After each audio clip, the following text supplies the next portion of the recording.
Registration accepted. You may now proceed through the historical displays in the orientation hall, or continue on to the examination. I really hope all this historical junk isn't gonna be on the test.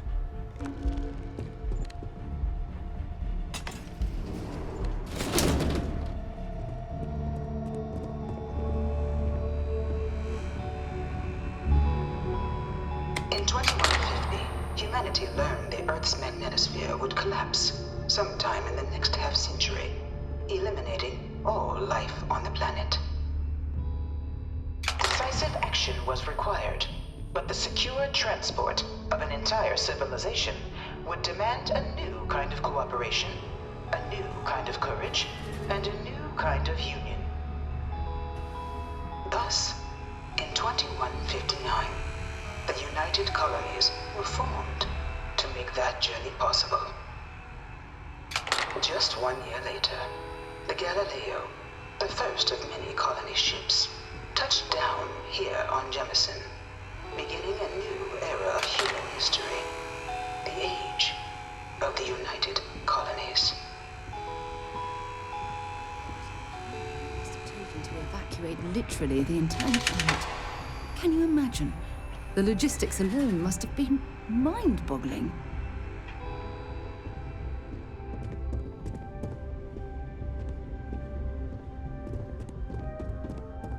From their foundation, the United Colonies strove to provide all their citizens with opportunity, security, and peace. But there were those among the UC that still wanted something more: independence. So in 2161, the UC issued the Centaurus Proclamation, granting UC citizens the right to settle distant worlds and form their own sovereign powers. It wasn't long before the first new faction, the Free Star Collective, was formally organized in 2188, later followed by House Varun, revealing themselves to the universe in 2230. The result of the Centaurus Proclamation has always left me torn. So much conflict arose as a result. Was it worth it?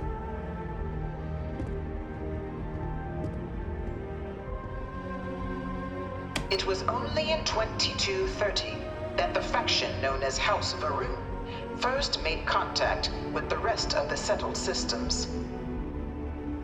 Founded by the passengers of a colony ship that had left New Atlantis and disappeared 4 decades earlier, House Varun was a faction unlike any other. A theocracy dedicated wholly to the beliefs of its isolationist founder, Janan Varun. House Varun initially made overtures of peace towards the rest of the settled systems. They claimed their only intention was to spread the word of their god, the Great Serpent.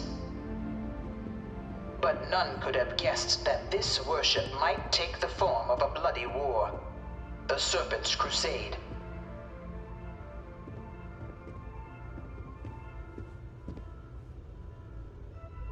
The Freestar Collective was initially founded in 2188, when the citizens of Aquila banded together with the pleasure city of Neon in mutual defense. But in 2194, after the deployment of a UC medical star station in orbit around their world, the citizens of Narion also requested to join the collective. The resulting rise in tensions between the Freestar Collective and UC culminated in the settled system's first intergalactic conflict, the Narion War. Despite a decisive victory by the UC, the colonies permitted the citizens of Narion to join the collective, forming the basis for the fiercely independent union that persists to this day.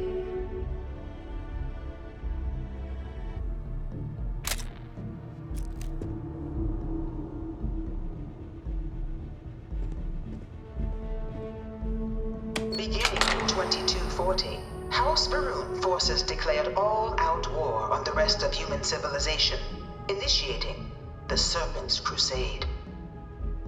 Over the next 23 years, thousands of Freestar, UC, and independent souls were killed by agents of House Va'ruun in the name of their serpent god.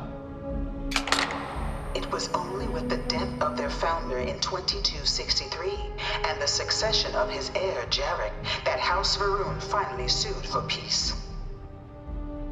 There remains, however, select members of House Va'ruun who refuse to recognize the cessation of hostilities their leaders established. Even after House Va'ruun's mysterious disappearance, these zealots remain a threat to all who encounter them. Their pacification, a goal of all space.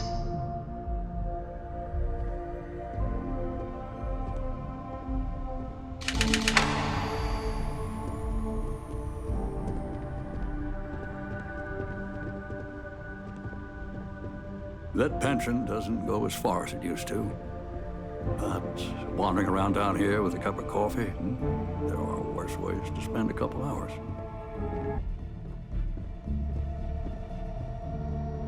Of the many conflicts between the galaxy's factions, none was more brutal than the recent colony war between the UC and the Freestar Collective.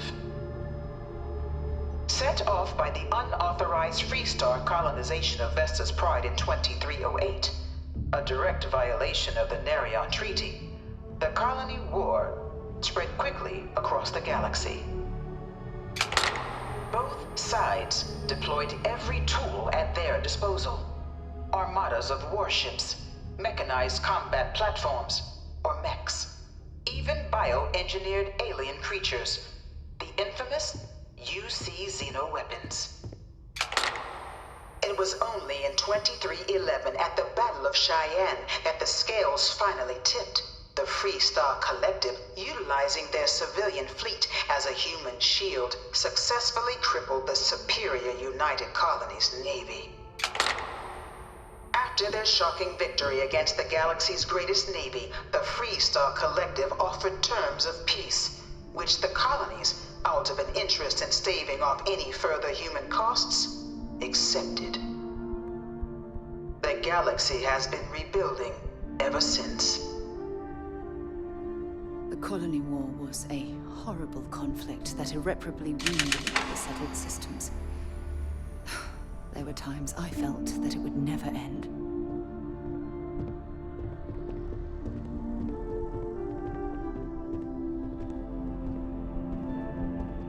Few settled worlds were left untouched by the colony war. But nowhere could the viciousness of modern warfare be seen more clearly than on the Freestar planet of Nira. Initially occupied by invading United Colonies forces as a forward operating position, repeated attempts to take and retake the planet by collective forces led only to devastation. Swaths of the world were transformed into scorched husks, a nightmarish testament to the depths of human ingenuity and human cruelty. And today, Nira remains a continuing reminder to the horrors of unfettered war.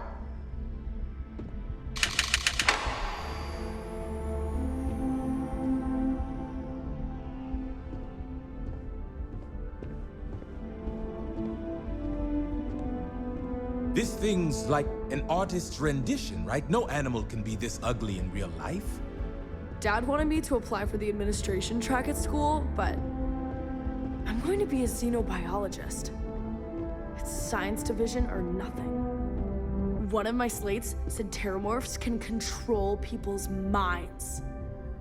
But that can't be true.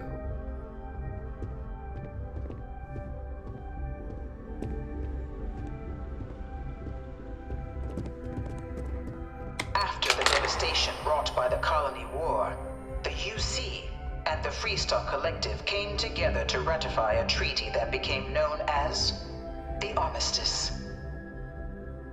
Both sides agreed to a vast reduction in standing forces, and that xeno-weapons and mech warfare would be outlawed. All related research was sealed away, accessible only in cases of dire emergency. But the Collective had another demand, that the active command commanders of the UC military stand trial for their actions. The United Colonies, in the interest of peace and galactic security, agreed. In 2311, 3 United Colonies senior officers were found guilty. Commander Henry Durant, General Indira Rastogi, and Fleet Admiral Francois Sanon, known better as Ve Victus. All were sentenced to death for their actions, bringing the colony war to a close and returning peace to the galaxy at long last. I was a strong supporter of the armistice. All of the terrible weapons that both sides used against one another. It had to end.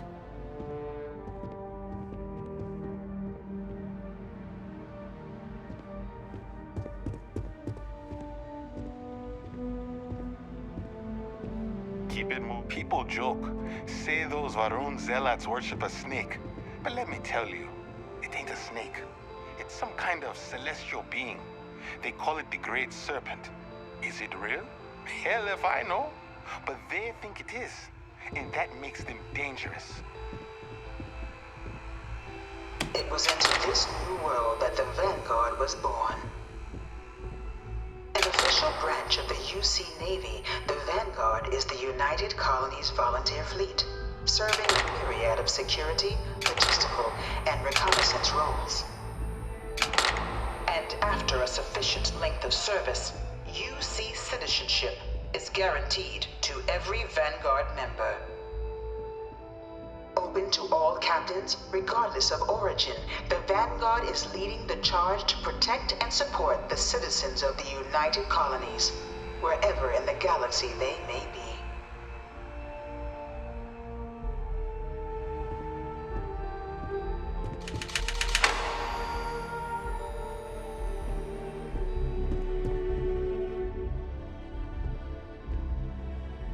No one is born a United Colonies citizen. Only through service to the UC can one hope to earn one's citizenship. But the UC prides itself on taking care of its people. Cost of living controls mean citizens pay less than their foreign counterparts for needs big and small. All citizens are issued a grant upon joining to get themselves on their feet. And only UC citizens have the opportunity to purchase property, getting the chance to live in one of the most beautiful cities in the settled systems.